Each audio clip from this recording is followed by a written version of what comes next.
So today what we want to do is we want to start welding all these holes in the firewall shut. Now we're going to keep some of them. Obviously we need a brake master cylinder, we need a throttle linkage, we need steering, we need throttle linkage, we need a wiring pass through. I didn't mark this one, but we're going to keep that one too. But all these holes like this one and all these bolt holes and stuff, they can all be welded shut because we're not going to use them, and frankly it's ugly. So I kind of wanted to show you the process. So this is the beginning of a cutout for this. You can see we already welded one shut here. We'll ground it flush. But the idea here, some people, what they like to do is they cut this out a little big and sometimes a little sloppy, and then they just kind of put it in behind here, and then they weld it. They weld it, and I just dropped it. But yeah, they just weld it so that the seam, you know, you can see, but there's a recessed area here where you weld it. What we like to do is we like to, where did I drop it? So what we like to do is we like to cut it out so that it is a exact fit. And then you take your magnet here and then you hold it flush.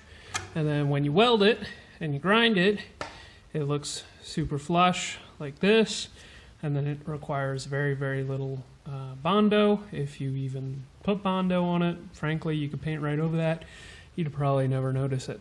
So that means we got to do one of those for every one of these holes. But some of you might be asking, why? It's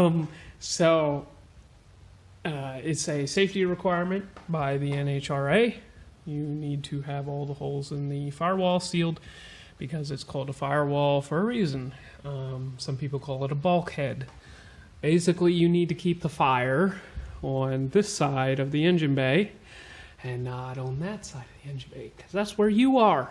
So we're going to get to work, and I'm going to set up a time lapse, and we'll knock out as many of these as we can. All right, let's get to work.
Gentlemen, it's another day in the shop.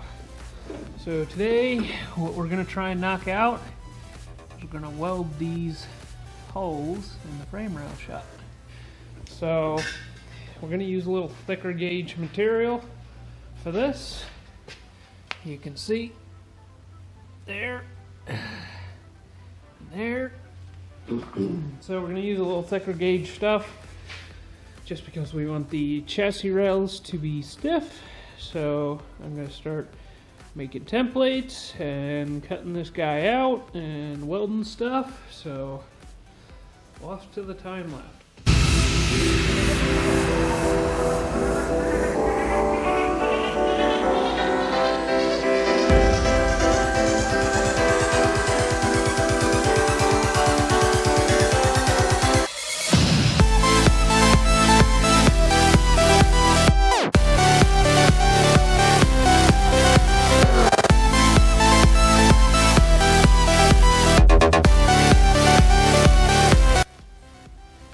Alright guys, so I started to mock up the first piece. How I did this was I made these relief cuts in the piece and then used a hammer and the vise to hammer the contour into it. And then I lined it up to the piece I'm trying to match up to, traced it with a marker, cut this off, and now I'll continue to trim until it's ready to be welded. So that's basically how I'm doing this. Not too complicated, but we'll keep going until it's nice and fit well, and then we'll start welding.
So I got it welded in, and you can see the seams here. I welded those all shut and got both sides, and I'm starting to stitch this side up together, and then I'll grind this all smooth and we'll have a stiffened up chassis rail. So we'll keep going until we get all the other holes patched up and keep on trucking. Alright guys, so this side is done. That was a lot of work, but the other side is going to be a lot less work, a lot fewer spots, and a lot less welding length. So just gotta keep at it.